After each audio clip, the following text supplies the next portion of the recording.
won't answer it. Hello? Oh, hello. No, I haven't asked him yet. I will now. Wait a minute. Darling, you've got to help me. Sister wants a tutor for Alphonse. What, that brat? It's a waste of education. Tell your dear sister she's throwing money out of the window.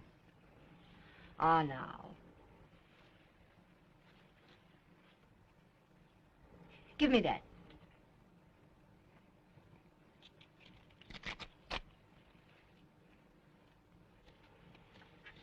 Hello? Oh, Philippe has a marvelous tutor.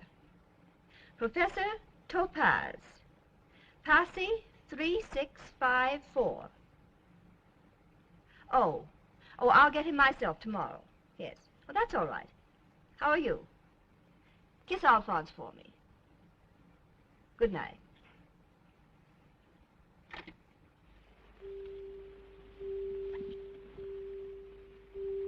Sounds.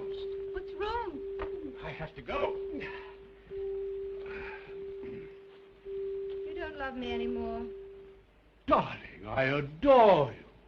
But you know as well as I do that I must get home to my wife.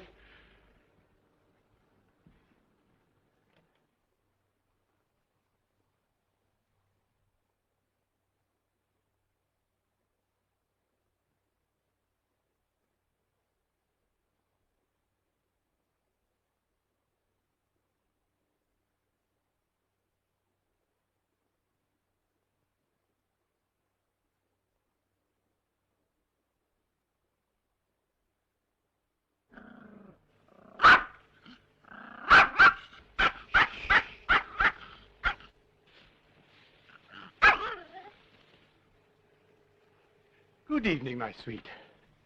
Where have you been? Exhausted, darling. I'm exhausted. I've had the most tiring day. As it was, I had to leave before the conference was over. Did you miss me? I've been almost out of my mind waiting for you. Hortense, I draw the line at sleeping with Max. Now, he has his own bed. Now you leave him alone. He's nervous. Oh, Philip, I don't know how to begin to tell you. What? Promise me you'll control yourself. Darling, I'll be as stoical as a turtle. Something dreadful has happened to our son. Well, he'll outgrow it. Philip de Latour, I'm talking to you. Come here at once. This is what the Steg Academy thinks of your son. Charlemagne de Latour.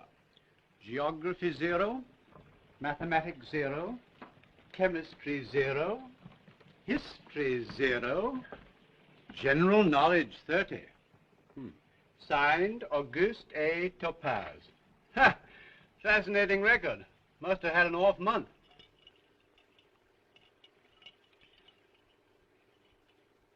It's a plot against our child. A plot fostered by that creature, what's his name? Topaze. Topaze or not Topaze? That is the question. Ha! This is no time for joking. Has he been eating well? I demand that you see the Minister of Education. Darling, I doubted he could spare the time for tutoring. Oh, you'll drive me mad with your levity. Did I hear you call me, Mama? Yes, darling. How do you do, my fine scholar?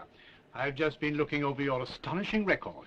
Philippe, don't make the child cry. I won't cry, Mama. Oh, darling.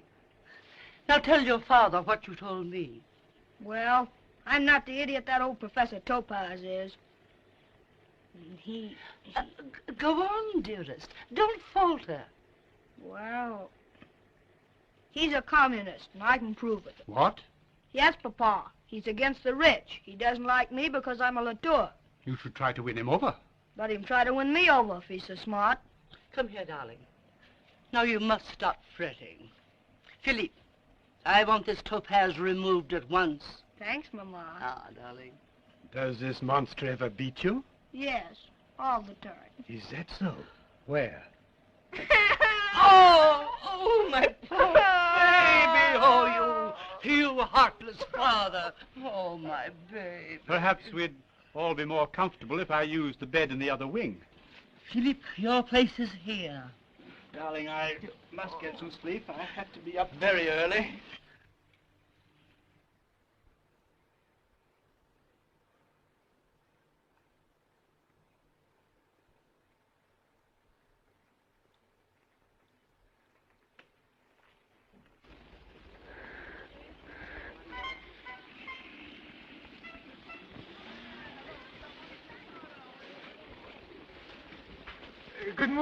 Good morning, Professor Topaze. That's a very fine odor you're giving the countryside, sir. You'll have to excuse me tomorrow, perhaps. Good morning, Dr. Stage. Just a moment, Dr. Topaze. I have some good news for you. Is it about my raise in salary? Oh, much better. I am pleased to report that owing to my tireless efforts, the highest honors which can be bestowed upon a teacher are now within your grasp. You don't mean the academic palms? Yes.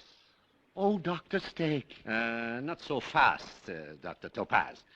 12 members of the Academy have now read your first steps in chemistry and are favorably disposed.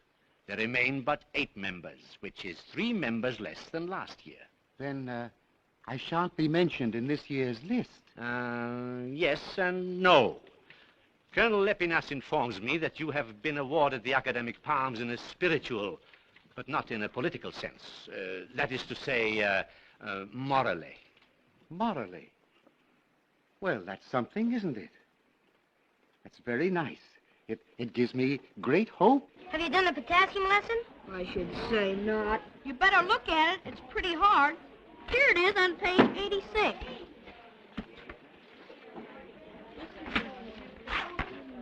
This is what I think of the lesson. Professor Topaze. Will you pardon me? I'm a very happy man, and thank you very much. Just a moment, Dr. Topaze. You left the electric light burning in your classroom all last night. Oh, I'm sorry. How could I have done that? Carelessness. You'll have to deduct 7 francs from your monthly stipend. 7 francs. What a pity.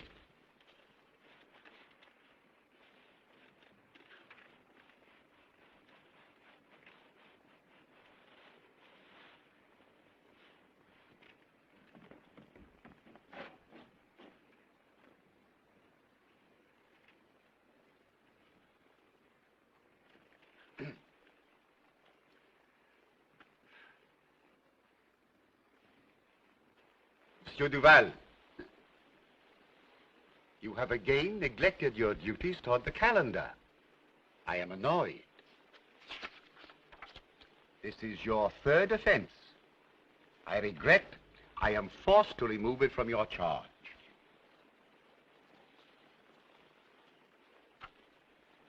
Monsieur Durand,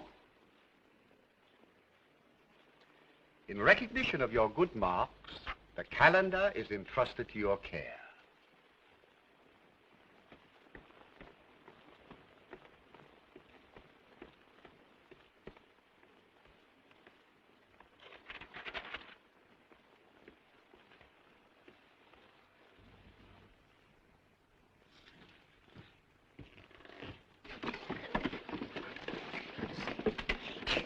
Monsieur Legrand, kindly leave the room. Morals and deportment.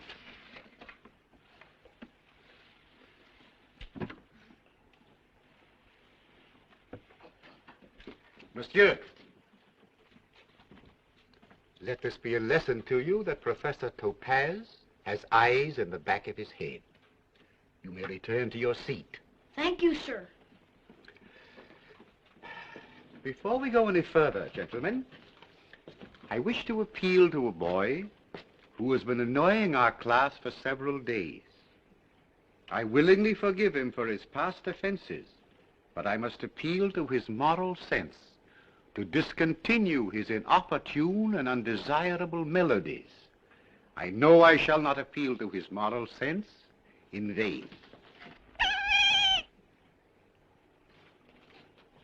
Very well.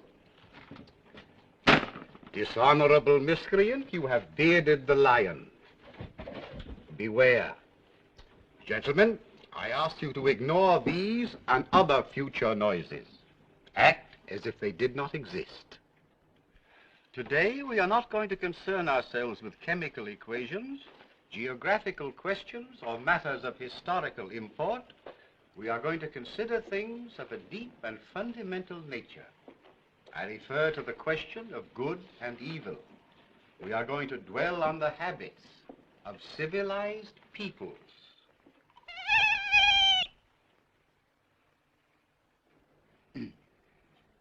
Let us take examples from daily life. Question number 1. What must one be to succeed in life? Monsieur Tranche-Bobine. To succeed in life, one must be... Han. honest. Honest. Correct. Eminently correct. One must be honest, but what else? Honest, but what more?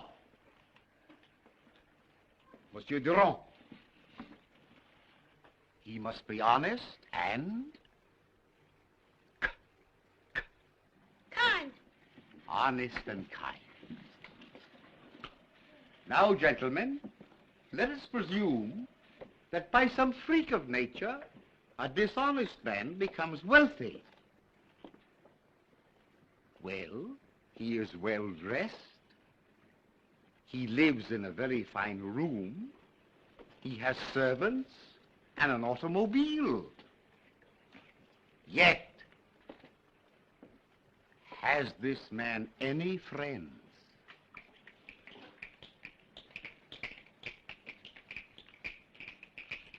Monsieur Latour. Yes, lots. Ah, so, you think this man has friends? I know he has. And pray, why has he friends? To ride in his automobile. No, my dear Monsieur Latour. Those are not friends. Such people, if they existed, would be merely vile parasites. The man we are describing has no friends. The people who knew him before, learning that his fortune was not legitimate, would flee from him as from a plague. What does he do? He moves into another mansion. Possibly. But, may I ask, would he be any happier in his, shall we say, mansion? Yes, if it's a nice neighborhood. No, my dear sir. He would be happier in no neighborhood. This dishonest man, wherever he goes, whatever he does, will be inevitably tortured by the disapproval of his... I know. One moment, please, gentlemen. I will give you an opportunity to redeem yourself, Monsieur Latour. The disapproval of his Constipation?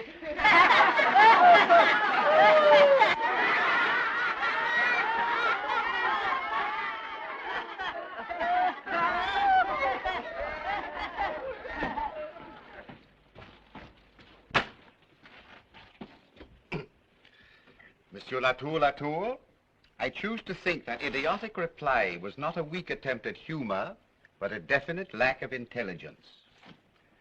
0.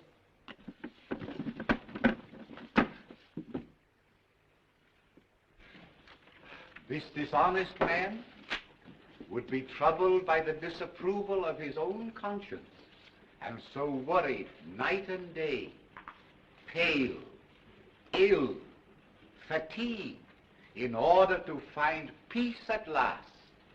He distributes among the poor his entire fortune as a sign that he is at last understood that Ill-gotten gains are not worthwhile.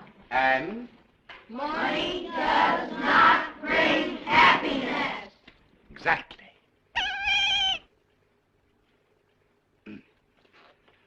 Now let us turn to a brighter picture. What is the fate of the honest man? Monsieur Télinault.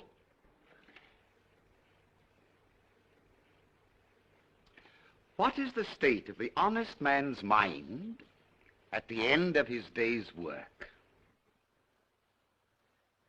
He's exhausted. Have you forgotten what I have so often taught you in this class? Is work tiring? Monsieur Cordier. No, sir. Work tires nobody. Only laziness is tiring. Laziness is the mother of all vice. Excellent.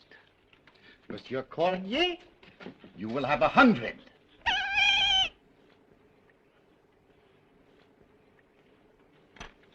Permit me, gentlemen, to elucidate. Let us presume our honest man is a businessman.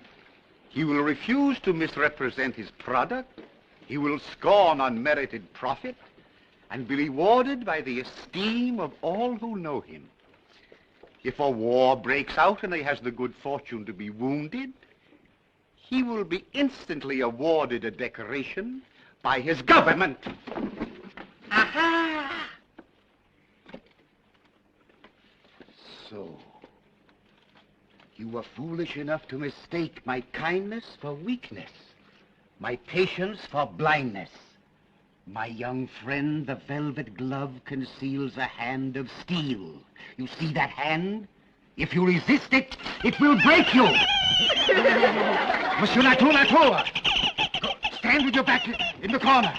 Your back to the class.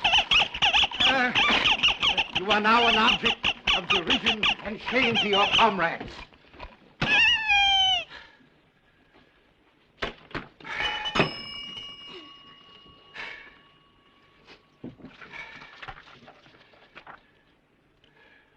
Gentlemen, do not be unduly depressed by this painful incident. I shall go on with the class as if nothing had happened. As for you, Monsieur Latour, I will not yet pronounce sentence. I condemn you to a state of uncertainty.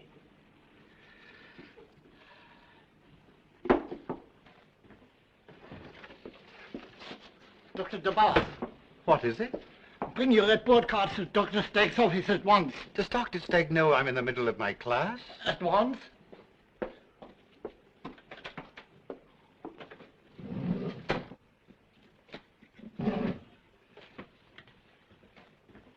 Gentlemen, I wish you to take advantage of my absence by discussing among yourselves this question of good and evil and the problems of civilization.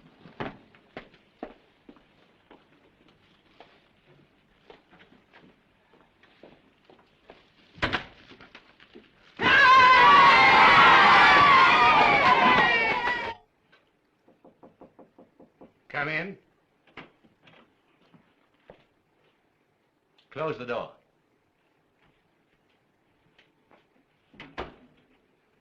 You have the records? Yes, sir, I brought them as you asked. I was in the middle of my class. Silence. Huh. Uh-huh. 7 zeros. Madam, I'm dumbfounded. Proceed, Dr. Stegg. You've been with us a long time, Dr. Topaze, so I'm willing to give you the benefit of the doubt. I'm not blaming you for this error, but your secretary. I hope you understand me. I have no secretary, sir. I myself gave Monsieur Latour those marks. You can see that is my handwriting. Ha! Do you want me and the Baroness to believe that this descendant of an illustrious line of statesmen and heroes is an idiot? The Baroness? How do you do, madame? You see, I don't consider your son an idiot, for I marked him 30 for general knowledge. That's because I have decided that he knows things that perhaps he is unable to communicate to me. Also, I have taken into consideration the fact that he is able to find his way to school and home again. However... Proceed, Dr. Stegg. Permit me to explain, Dr. Stegg, the meaning of those zeros. You see, the child is totally unconcerned with education. He confuses himself by playing music on a miserable little instrument. He throws, if you will pardon me, stink bombs and whatnot. That is what I call the active state. Ha! On the other hand, he will look at me with a kind of thick, myopic expression. And although he is apparently listening intently, and his eyes are wide open, he is asleep, madame. And if I speak to him suddenly, he falls off his seat. That is what I call the passive state. Sir, you've said enough. You've convinced me that Madame is right in every one of her accusations. Dr. Topaze, you've been guilty of favoritism. Sir, I have been honest. Ha! Either this creature is dismissed, or I withdraw my son and bring the forces of the government to bear. Madame, I beg you listen. Sir, you are a vile radical. Madame, my sympathies are entirely with the capitalists. Topaze, you're a fool. Go back to your class. Pack your belongings and leave the faculty you've dishonored. You're no longer a member of my academy.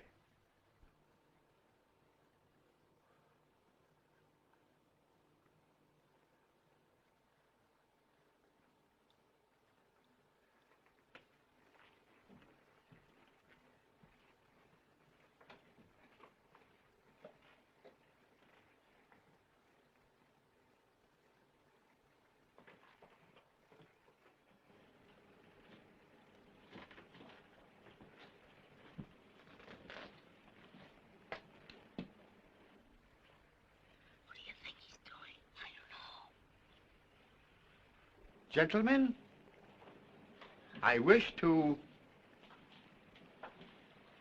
assign you your lesson for tomorrow. You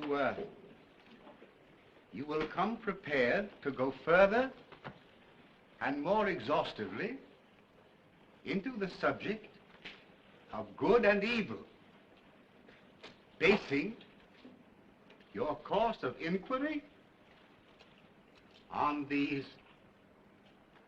noble philosophies. Class is adjourned for a brief recess.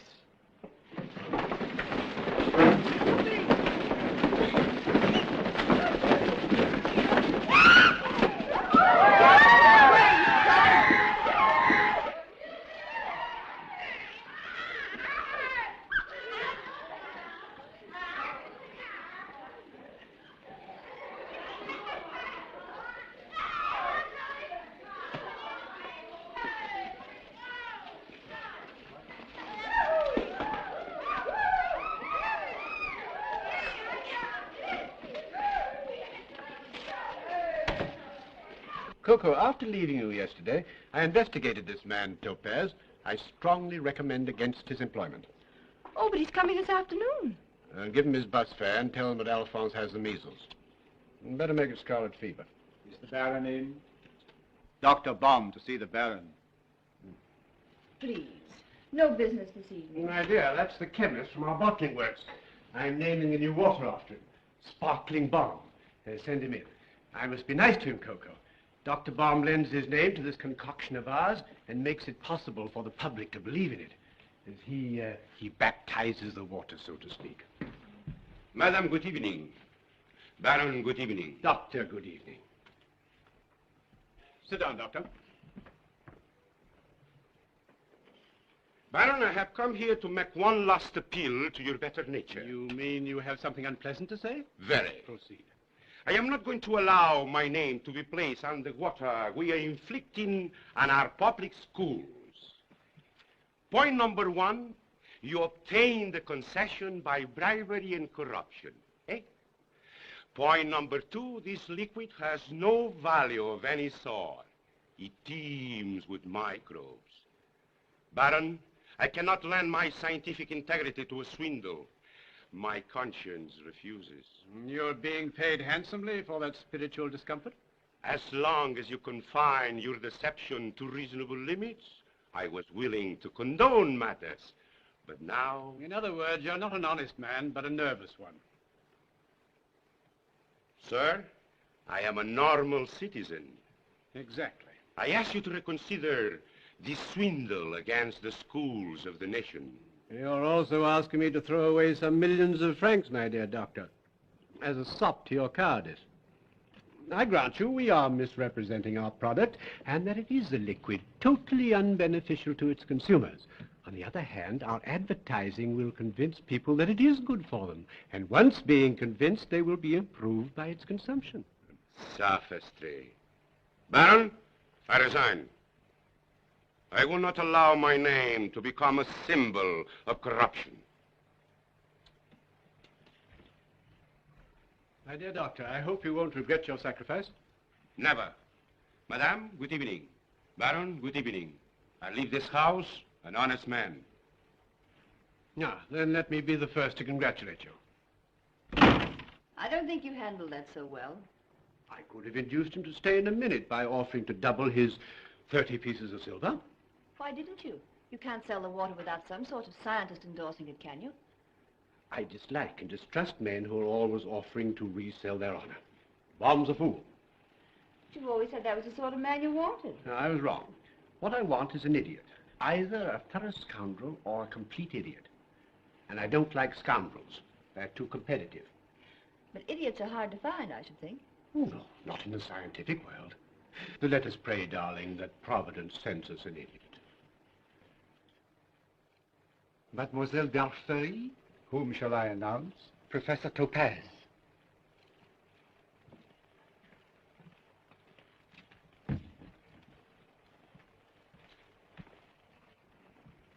Professor Topaze wishes to be announced. What shall I do?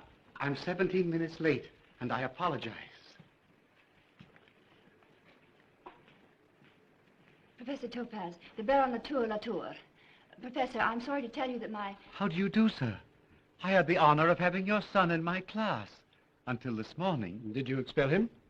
On the contrary, it was I who was expelled. I take it you were dismissed for refusing to improve his marks. Well, that does seem to have been the chief trouble. It's been a day of misunderstandings. I must confess I'm a little confused. Sit down, Dr. Topaze. Will you have a cocktail? Hey? A cocktail. Well, I'm not a drinking man, but this being somewhat of an occasion, I should be glad to. Thanks very much. Now tell me, are you particularly anxious to go on teaching? Teaching? Why, yes, of course. That's my profession. May I ask, what do you hope to earn by giving lessons as a freelance? I know of one freelance tutor who earns as much as 1,200 francs. A week? A week? No, mademoiselle, a month, unfortunately. Professor Topaze, our little talk has convinced me that you have become the victim of excessive mother love. I? Yes, my wife was unjust to you. I wish to repair her offense. I have an offer to make you. I manufacture a curative water. My firm desires to improve upon its medical formula. And at this very moment, we happen to be looking for a scientist whose name and whose brain we can use. Do you think you could rise to such an opportunity? I am, sir, the author of First Steps in Chemistry. Will you be good enough to read the introduction? Oh, permit me, madame, mademoiselle. Begin there, on page 3.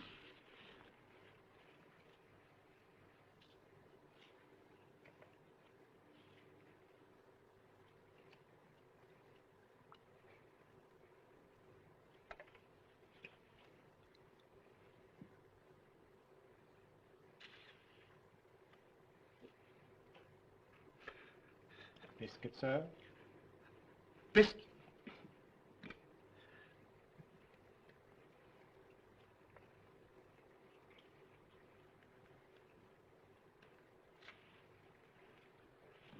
This is splendid. Professor Topaze, Before we talk business, I'd like to ask you a few questions. Indeed, sir. To begin with, have you a family? Alas, no. I'm quite alone in the world. And women? What about women? Women? I mean, have you some wife or whatnot? No, sir. No wife. And no whatnot, I assure you.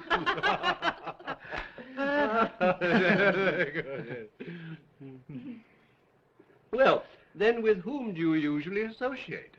Well, I sometimes see an old army friend. He's become a waiter in a cafe now, poor chap.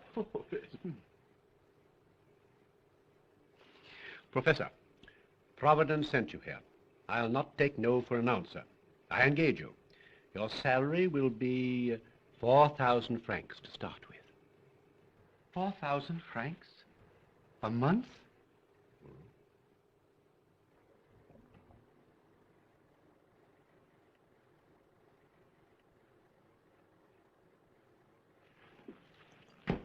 Monsieur le Baron de Latour, I see through your little plan. Sir? You can't take me in this fashion.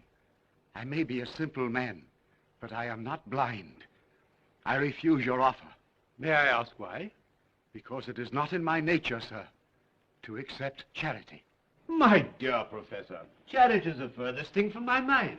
You see, not only will I derive a handsome profit from the medical formula you invent and endorse, but I shall also be using your name as a slogan. The beverage shall be known as Sparkling Topaze. Splendid. Now, no more nonsense, Professor. You're my consulting chemist and head of the Latour Chemical Works.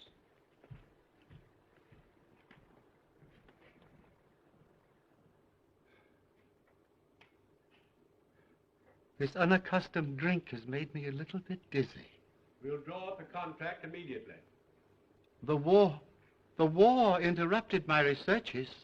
You'll be able to resume them now. Yes, we expect a fine medicinal formula from you. Have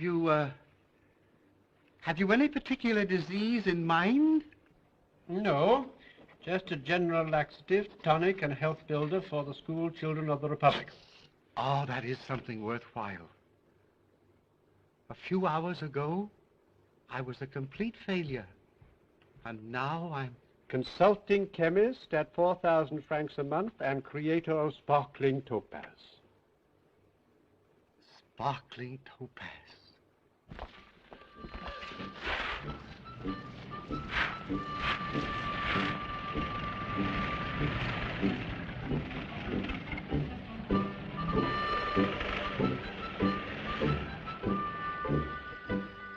Doesn't he know you have been selling tap water to the whole nation under his name and with his endorsement? He knows nothing.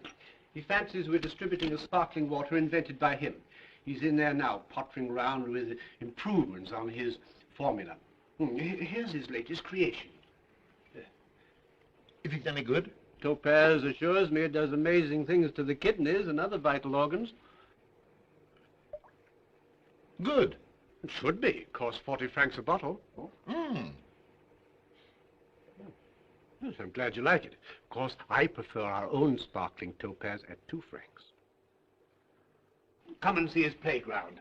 It's a veritable inferno.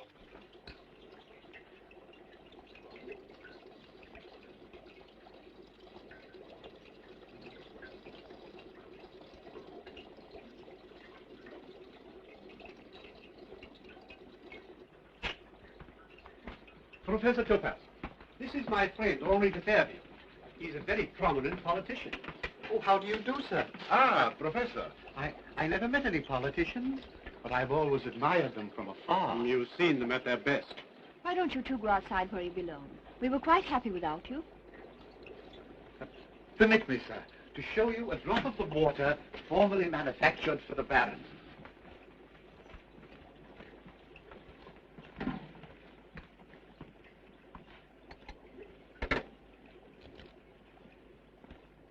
Thank you.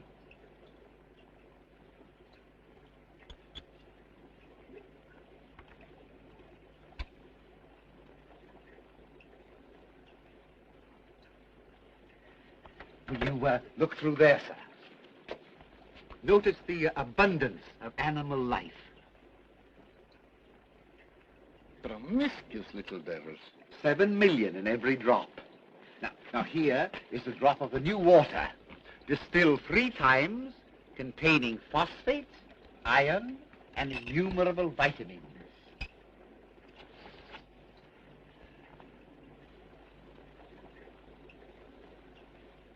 Like a diamond. Thank you, sir. I will now give you an even more fascinating proof. I have here some pieces of prepared paper. Now, watch me, gentlemen. I will dip one in ordinary water. You notice it turns purple and exudes a most unfortunate odor. That is due to its acid imperfections. Now observe. I dip the other in our new grade of sparkling topaz. It remains totally unaffected. Marvelous. Thank you, sir. I will now show you, pardon me, I will now show you the improvements I have made on the new germicide.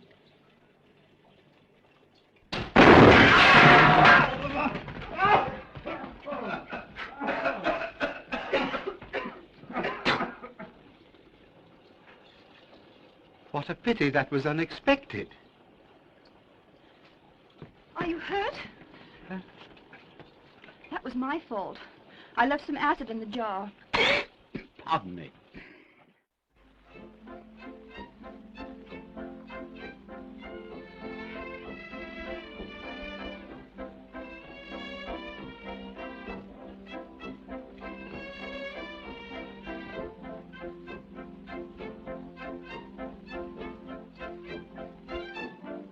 Your coat, sir?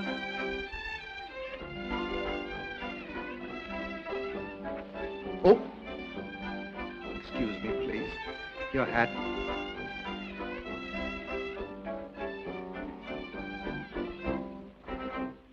Monsieur le baron, voulez-vous me suivre? Oui.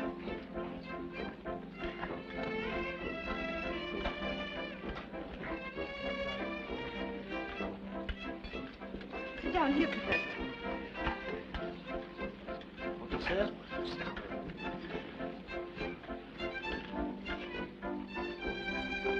Oh, may I? Look.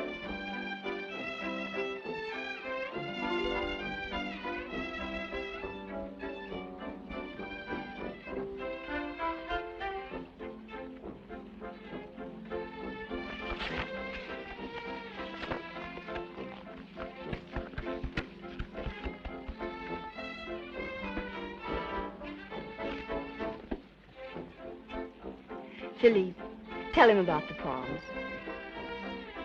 The palm? But Coco, I was hoping to keep it a surprise. Miss Topaze, next week you will be awarded the academic palms. Oh, it's impossible. No, nothing's impossible. A genius. The palms will be in your lapel by Friday. Next Friday. Next Friday. Oh, there's Philippe. Where, my dear? Do you know that woman? Who, I? No. Madame, monsieur? Would you like to play the music? No.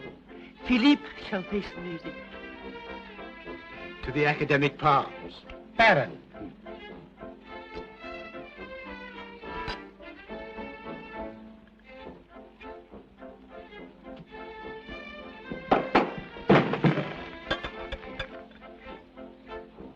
Well, Philippe, you seem somewhat surprised. At what? I'm delighted. This is an unexpected pleasure. Permit me, my wife, Dr. Topaze and Madame Topaze. Madame Topaze, delightful. But who did you say? My wife, Professor. How do you do? Topaze. The name sounds familiar. Haven't I seen you somewhere before? Dr. Topaze is head of my laboratory. Saw his picture in the paper this morning, my dear. course, of course. Pardon the intrusion. Delighted to have met you, Professor. And you too, Madame Topaze. You have a very talented husband. Dinner at 8, Philippe. At 8, my love.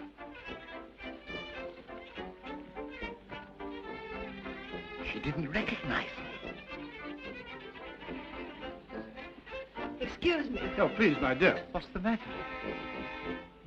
Baron, I'm afraid you hurt her feelings. You shouldn't have called her Madame Topaze, even in jest. Goodbye, my dear Professor. Let's go with her. We must lunch together again soon. Maxie, darling. Mademoiselle, I'm so sorry you must overlook it. I can't. Nobody looking at you would think for a moment you were Madame Topaze. It's ridiculous.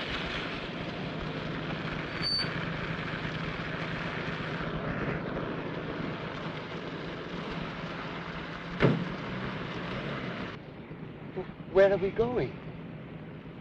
You know, it was a dubious jest calling you Madame Topaze, and I sympathize with you. There are times when I myself have almost wept to be called Monsieur Topaze. Please, please stop it. But you're crying. I must do something. You're really out of your head. Hey? Yes, you're insane. Completely insane. Oh, I think you misjudge me a little. Do you want to know why I left the table? You had nothing to do with it. Good heavens, I wasn't even thinking of you. But now you're just being kind. Oh, stop babbling like a child. I'm as sensible as ever. Professor, you're deaf, dumb, and blind. The Baron introduced me to his wife as Madame Topaze because he was frightened out of his wits. Of what? Of her finding out. Of her even suspecting something. The way he turned pale and shivered in his boots. Palming me off as Madame Topaze. Shivered in his boots? May I ask why he should do that? Because he's my lover.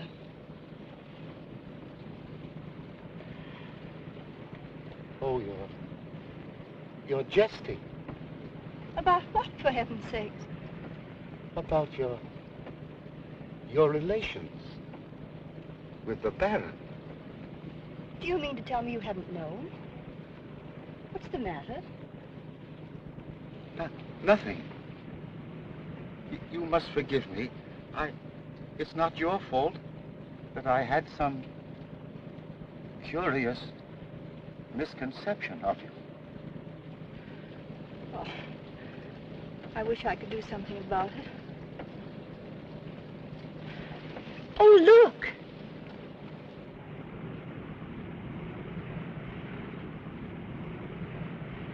You're no longer a little schoolmaster.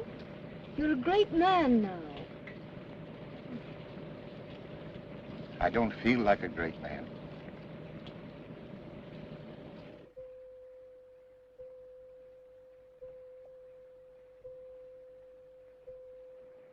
Joseph, Yes, sir? did you telephone the hairdressers? Yes, sir. Well? Madame has not been there. I'll have a whiskey and soda. And are you staying for dinner, sir? I'm staying until she comes home. Very good, sir. Good evening, Joseph. Good evening, Madame. Well, You here? where have you been? With Professor Topaze?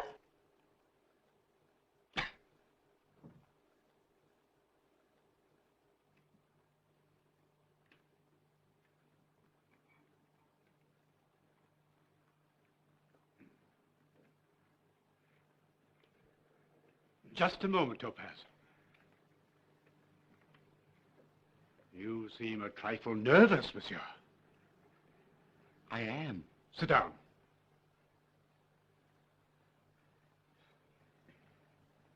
What's the matter? Why are you looking at me like that? What have you been doing?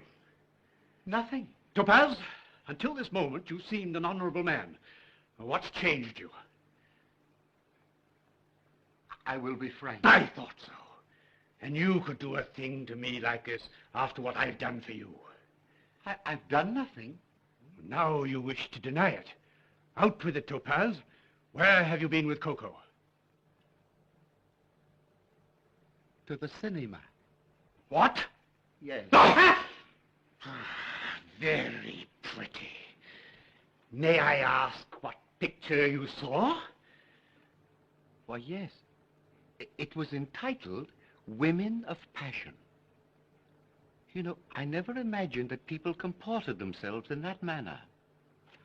Although innocent of any wrongdoing, she was driven into the street where the Argentine was waiting.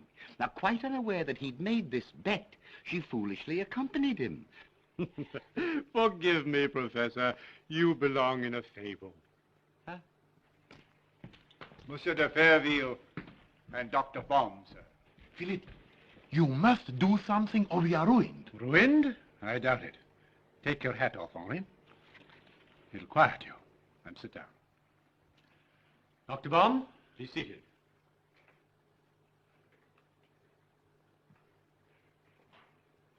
Will you excuse us for a few moments, Dr. Topaze? Ah! So you are Dr. Topaze, eh?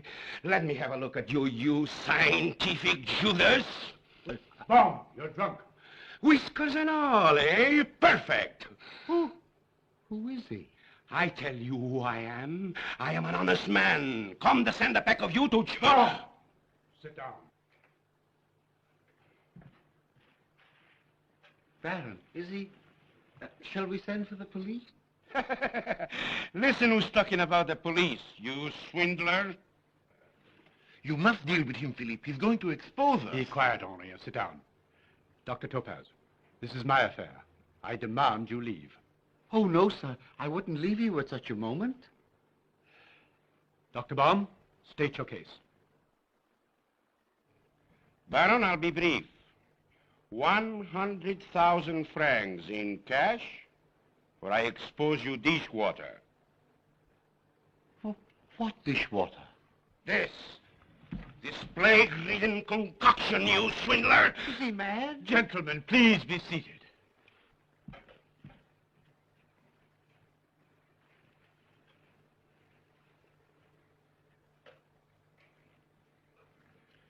May I trouble you, Henri? File 3, draw 12. Your visit, Dr. Baum, is not entirely unexpected. So you'd like 100,000 francs for your goodwill? Yes. And here, my foolish fellow, are what in melodrama are known as the papers. I am in no mood for jokes.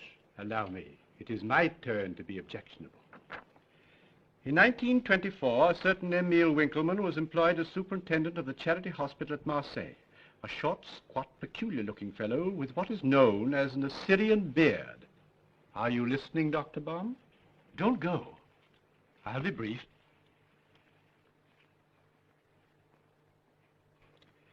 We skip to page 8, and we find December the 4th, 1925, this same Emile Winkleman, beard and all, vanishes from the charity hospital, and with him a magnificent sum of money belonging to the state.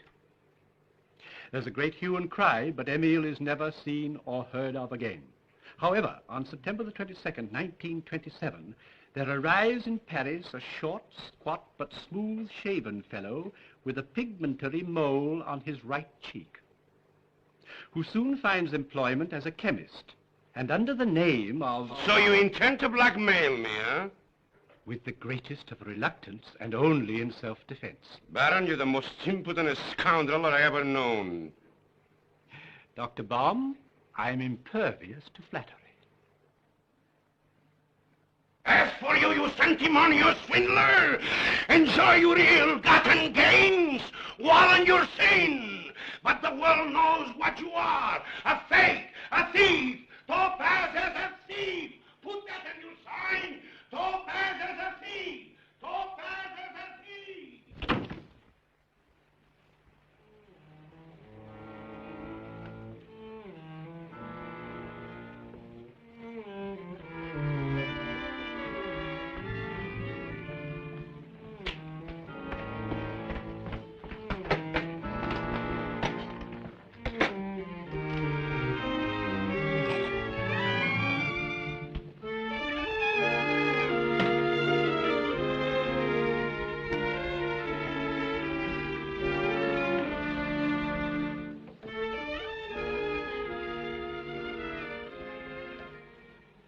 Oh.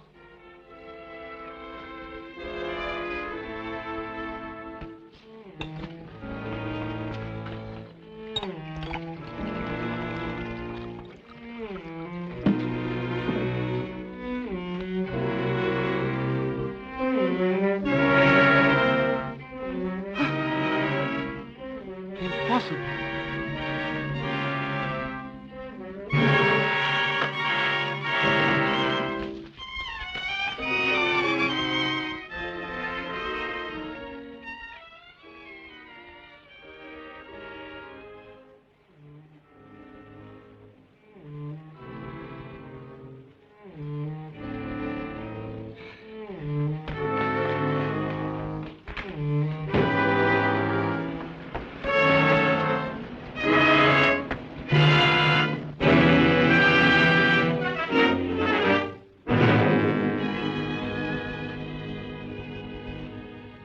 One moment, sir. Pardon me. Bon, nom de Dieu, quelle m'a foutu là? Je vais me taper la police, là, hein? Oh, sale!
Good morning. Oh, it's you. Yes, it's always me. It's a gorgeous day. Sun is shining, birds are twittering, almost like a day in May. Where is he? Did you find out anything? Nothing. He'll come back. Did you sleep well? Philippe, something has happened to him. My dear, you're carrying on like an ingenue. I assure you nothing's happened to him. There's a special providence that looks after simpletons. Oh, you make me sick. Darling, I'm sorry. Philippe. Philippe, we must find Topaze. I kept thinking all night of that look in his eyes when he left. Now, what sort of nonsense is this? Why, I swear you're crying. I never heard of such a thing. Why, darling. No, don't touch me. I can't. Not with him lying dead somewhere, surrounded by cats. Cats? Good morning, sir.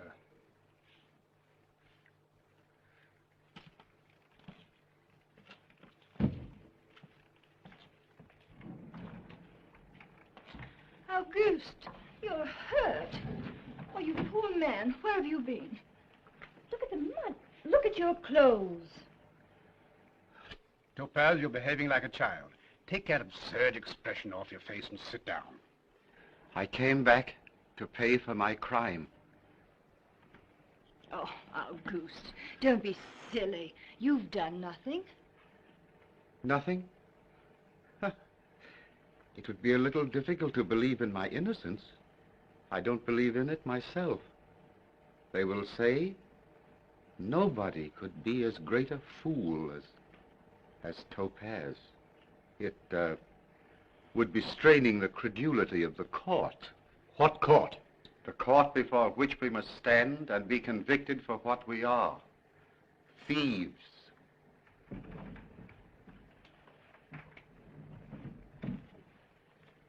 Some people to see Dr. Topaze. Who? Quite a delegation, sir. Some are in uniform. The police. Tell them I'm ready. Just a moment. I'll see them. Oh, here we are. Henri, bonjour, mon colonel. Colonel. So you came back to share our fate. Yes. You silly creature. You're so foolish you make me ashamed. Well, my fine criminal, are you ready for the police? I am. Gentlemen.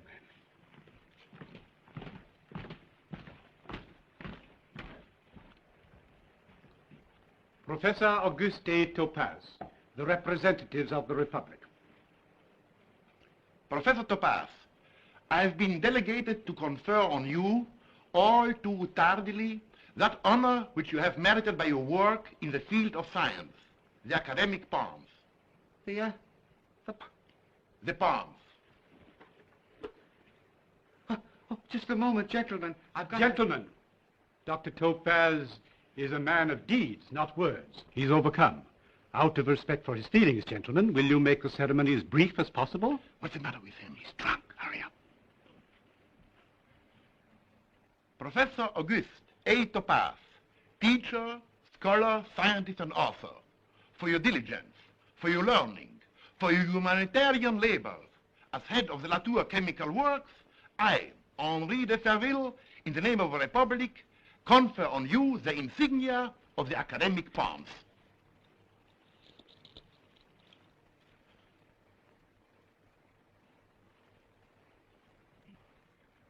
Count de l'Espinasse, First Assistant Head of Bureau of Awards and Merits. Professor Antoine Bouillon, Second Assistant Head of Bureau of Awards and Merits. Monsieur Hector Tenet, Third Assistant Head of Bureau of Awards and Merits. Colonel Robert Chateauneuf de Pep, Colonel Timoleon de la Rochefontaine, Assistant Commissioners of Scholastic Awards and Merits. Congratulations, my dear Professor. You are the Republic of France? I'm a member of the government, Professor. And you, gentlemen, are friends of the Baron? Not only friends, my dear Topaze, but business associates. Oh, I see. I understand. I think you'd better thank them. Thank you, gentlemen. Thank you very much. Speech! Speech! Speech! Speech! Speech!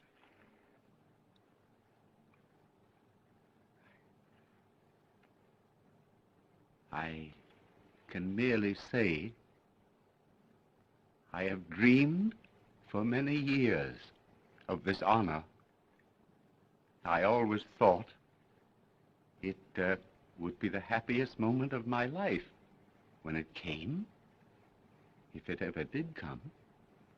In fact, I wrote out a speech long ago. It's in my laboratory now, expressing my true feelings. But it wouldn't fit. It would sound too humorous. I am afraid I have outgrown that oration in the last few moments. So you will forgive me for not speaking it. I would rather say merely, thank you, gentlemen. It is more than I deserve. Bravo, bravo, bravo, bravo, bravo. Come, gentlemen, we'll adjourn to the library.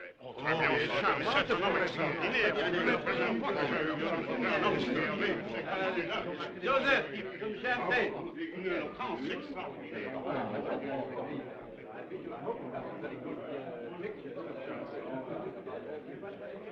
Auguste. You were a great man without them. No. Now I'm what they call a great man.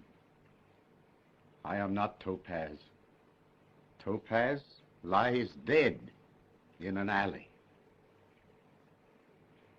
Look. Can't you see how different I am? I'm a distinguished scientist. I am a man of honor. I have been decorated by the Republic. I wear the palms.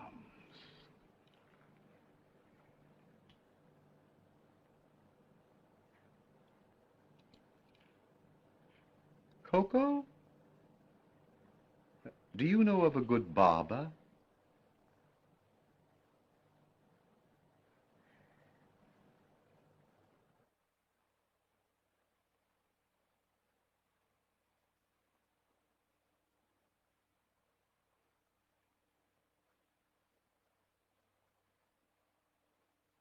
Very becoming, Auguste.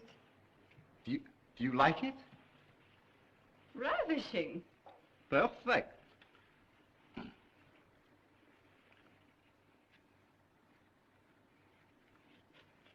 Exquisite. Is the back snug? Like a glove. It's for the races. Look, it has a double-breasted waistcoat.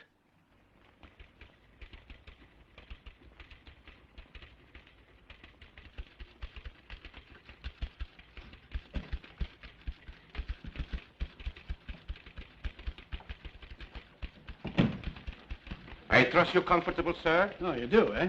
Dr. Topaze sends word. He will contact you in 5 minutes. Well, I'm on it. Now listen, you incarnate prickly heat. Ask Topaze what he means by making me wait 25 minutes. The man has delusions of grandeur.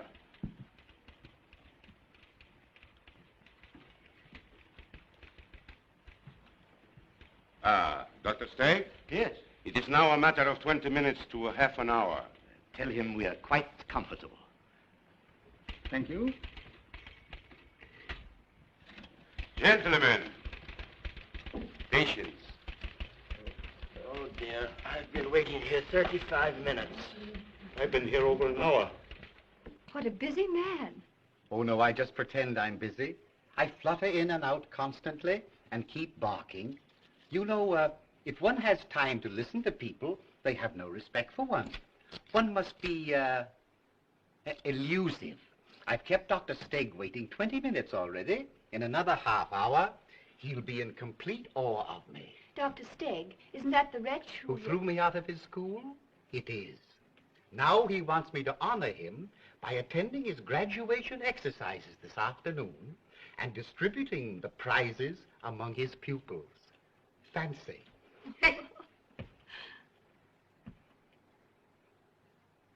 Would you like to come along? Oh, that'll be fun. But you might have called for me, instead of summoning me here like a tyrant. It's better manners. My dear Coco, in a crisis, one omits a bow or two. You're in a crisis? Well, not yet, but in a few minutes. I'd love to share a crisis with you. Do you mind if I sit here? It makes me feel more effective. Do be effective.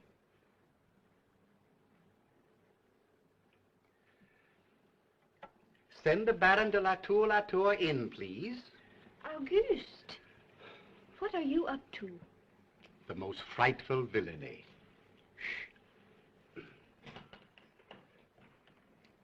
I'm sorry to have kept you waiting. I don't mind humoring you, Topaze, but don't overdo it. Huh. What are you doing here? Visiting? I sent for her. I have a matter of grave importance to take up, sir. What a man. Always flinging matters of grave importance at my head. Coco, do you mind sitting over there so I can't see you? Certainly not.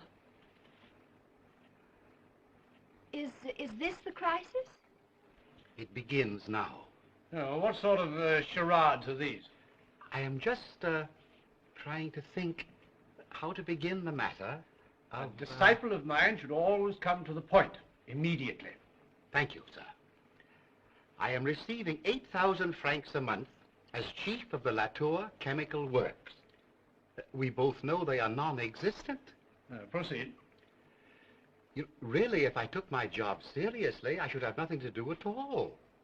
So I have decided I should be more honestly employed as... Cigarette? No, thanks. As a partner. What? What are you raving about? I am asking you, sir, for a third interest in this thriving concern. Topaze, you delight me.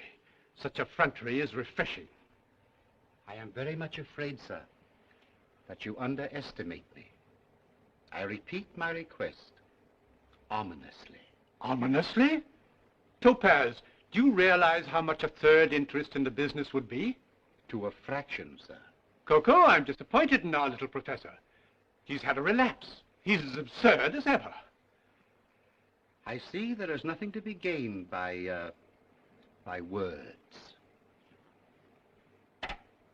Dr. Baum? Uh-huh. Draw 12, file 12. Uh-huh. Baron, I am about to be very objectionable.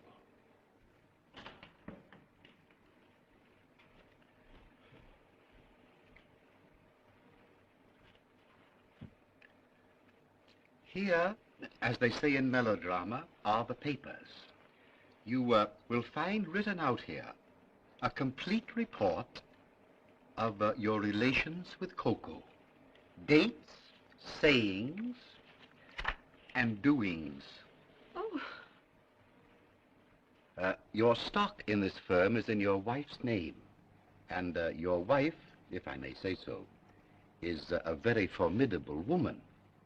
When she reads this fascinating data, her subsequent antics are easy to imagine. You're the most impudent scoundrel I've ever known. Sir, I am impervious to flattery.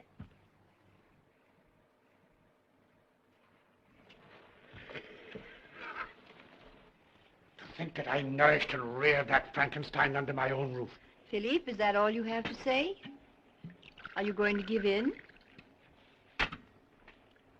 A difficult situation. Allow him to adjust himself. Coco, a divorce would ruin me. What can I do? Softly and silently vanish away.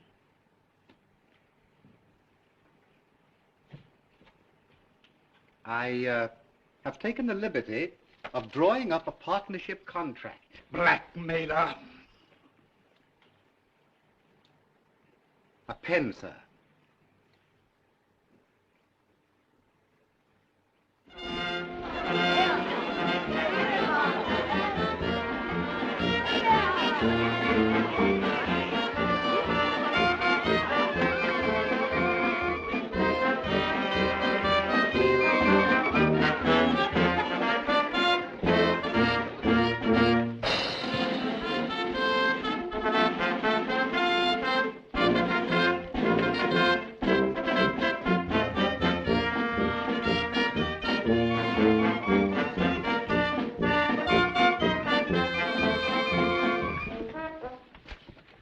Gentlemen of the Steg Academy, and you, my dear parents, we are signally honored today in having with us an old friend.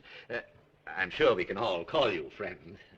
An old friend whom I've induced to return to the scene of his first success. Silence, if you please. Gentlemen, nobody realizes more than I that this is the great day of your lives. I wish to announce that in addition to the prizes which are to be awarded to the individual students for their diligence and brilliance in individual subjects, the Academy this year has selected for its banner pupil, its model of intellectual youth, none other than Monsieur Charlemagne de Latour.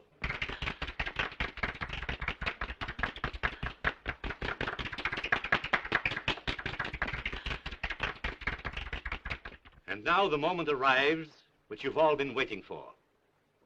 I have the great privilege and high honor to introduce to you the distributor of the prizes, the beloved scientific genius of the Republic, my very good friend.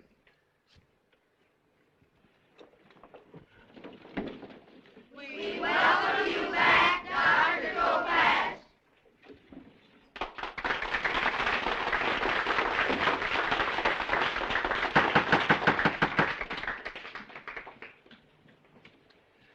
Gentlemen, dear ladies, Dr. Steg, members of the faculty. Where is my pointer? Thank you. Thank you very much. Now I feel more at home. And, my glasses. These, glasses have seen a great deal of service in this room. Well, gentlemen, I suppose you are saying to yourselves, that can't be Dr. Topaze. My, how different he looks in his new suit, and without his whiskers. Well, gentlemen, since that day you saw me last, I have been out in the great world, and I have learned a great deal.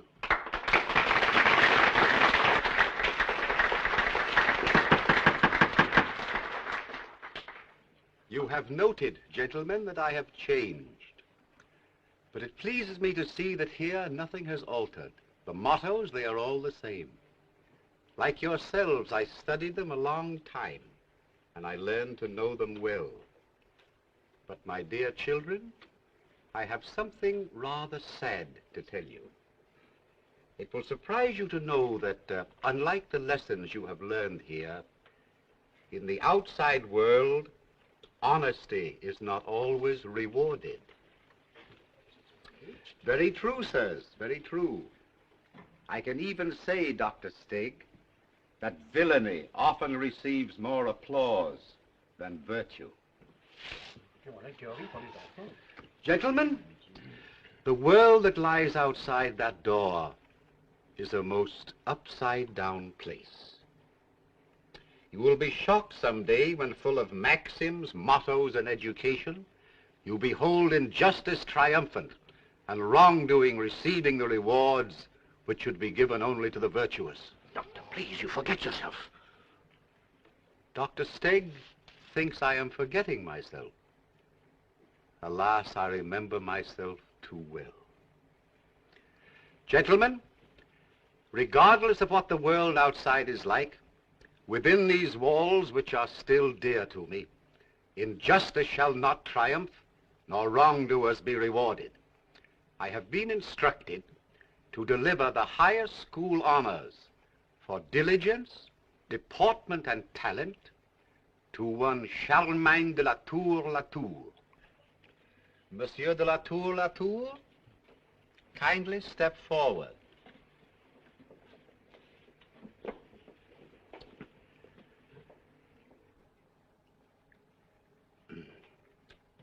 Monsieur Latour Latour, I see by this report that you are marked 95 in history. May I ask you a question?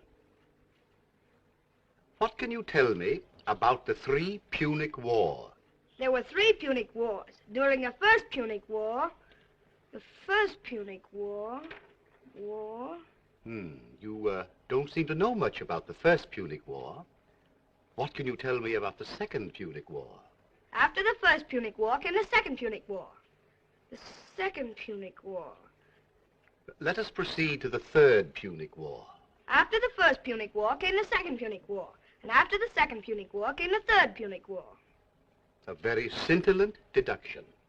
Proceed. During the third Punic War... They burned Carthage. They had a war. 0, 0, 0. You may return to your seat.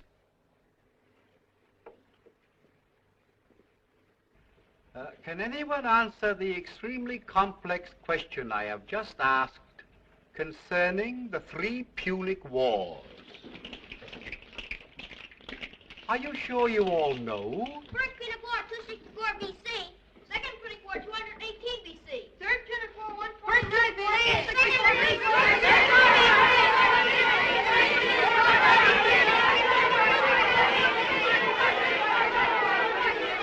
Excellent.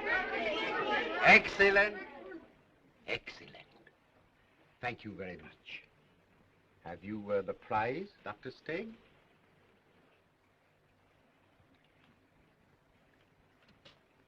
I award the symbol of learning to all of you. I give it you with the request that when you have entered the world and witnessed there the strange evidences of amazing injustice, you will remember that once at least through the unworthy hand of Professor Topaze, virtue triumphed and honesty was rewarded, as read the mottos on these old walls.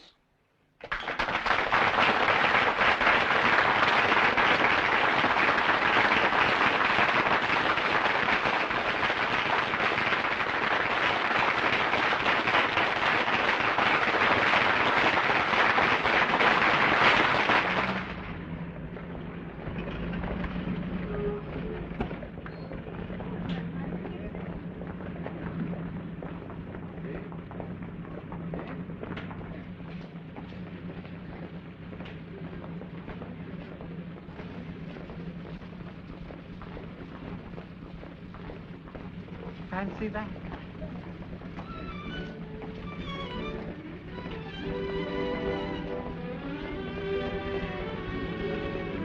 Back at 11.